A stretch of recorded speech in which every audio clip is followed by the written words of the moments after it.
Hello guys, my self Himanshu Dhawan और आज हमारे पास कुछ ऐसे पेशेंट्स की लिस्ट है जहाँ पर हाइपोस्पर्मिया मेंशन किया होता है उनके सीमन एनालिसिस की रिपोर्ट में और उसका वो आंसर चाह रहे होते हैं ये है क्या, क्यों है, किस लिए लिखा हुआ है, इतना टाइम हो गया हम कंसीव नहीं कर पाए हैं और बहुत सारे अलग अलग रीजंस होते हैं। तो हाइपोस्पर्मिया जो बेसिकली अगर प्रॉब्लम है वो कोई ऐसा बहुत बड़ी प्रॉब्लम नहीं है। अगर आपके सीमन एनालिसिस की रिपोर्ट में स्पर्म काउंट भी अच्छे आ रहे हैं बट अगर आपका वॉल्यूम कम है, वॉल्यूम इन द सेंस जो आप इजैकुलेट करते हो तो वो 1.5 ml से कम जा रहा है या 1.4 ml से कम जा रहा है, तो दैट मीन्स कि वो हाइपोस्पर्मिया की कैटेगरी में रखा जाता है, जहाँ पर हमारे sperm count as in millions में कम हो जाते हैं कॉज बाय हमारे वॉल्यूम की वजह से।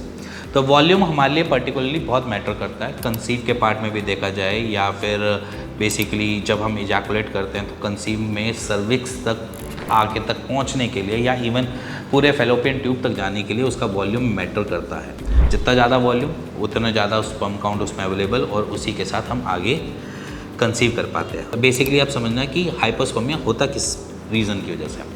सिंपल सी बात समझो, पहले आप थोड़ा सा अपने ऑर्गन्स के बारे में बात करता हूँ। सबसे पहले हमारे जो टेस्टिस होते हैं वो हमारे स्पर्म बनाते हैं, बट हमारा प्रोस्टेट ग्लैंड जो बनाता है वो सीमन बनाता है। इसलिए हमेशा हम सीमन एनालिसिस का टेस्ट कहते हैं रादर देन अगर हम बोलें कि स्पर्म का टेस्ट करवाओ। समझ गए? तो अभी इन दोनों से अलग अलग चीज़ें निकलती हैं। सीमन निकलता है आपके प्रोस्टेट ग्लैंड से और टेस्टिस से निकलते हैं स्पर्म। दोनों जाकर एक सेमिनल वेसिकल्स के अंदर जाकर मिक्सिंग होती है और उसके बाद वो इजैकुलेटरी डक्ट से बाहर निकलते हैं। ये बेसिकली कंसेप्ट है।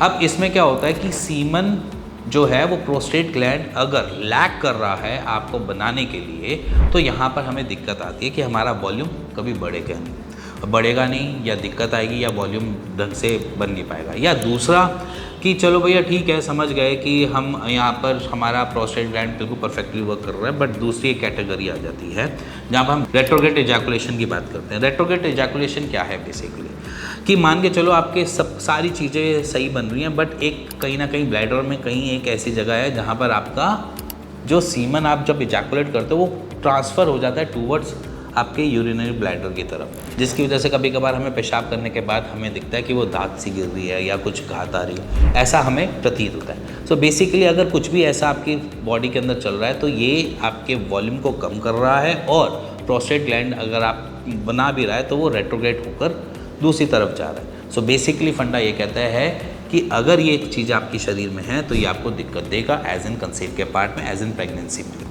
सो अब इसको ओवरकम कैसे करना है, इसको ठीक कैसे करना है या इसको समझना कैसे है। अगर आपका वॉल्यूम रिपोर्ट्स में कम आ रहा है तो मोस्ट ऑफ द डॉक्टर्स आपको रिकमेंडेशन कर देते हैं कि यहाँ पर ट्रांसरेक्टल एक अल्ट्रासाउंड करवा लो। ट्रांसरेक्टल अल्ट्रासाउंड से होगा क्या, उससे ये क्लैरिटी मिलेगी कि बेसिकली हमारा प्रोस्टेट ग्लैंड सही से वर्क कर रहा है या नहीं कर रहा, या यूरिनरी ब्लैडर में कुछ जा रहा है या नहीं जा रहा। तो उस अल्ट्रासाउंड में क्लैरिटी मिल जाएगी कि अगर हमारा वॉल्यूम कम है तो कुछ रीज़न क्या है उसके पीछे।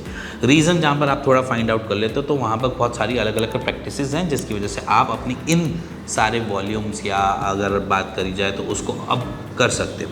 जैसे कि कुछ एक्सरसाइजेज हैं जो मैं ऑलरेडी बता भी चुका हूँ कि कीगल एक्सरसाइज इसमें हेल्प कर जाती है।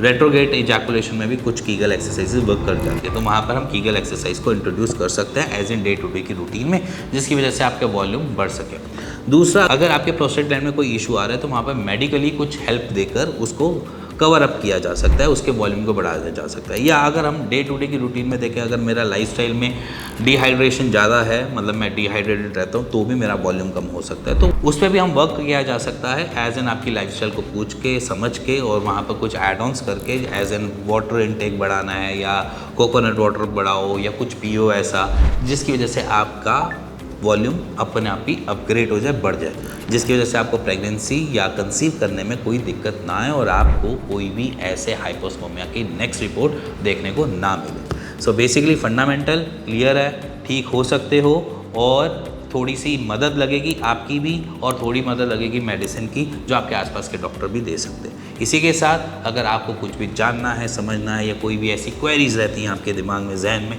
तो आप नीचे दिए नंबर पे हमसे पूछ सकते हो, अपनी रिपोर्ट शेयर कर सकते हो और उसी के साथ साथ उसका एक राइट सोल्यूशन भी ले सकते हो। इसी के साथ मिलेंगे नेक्स्ट वीडियो में, तब तक good bye and take care.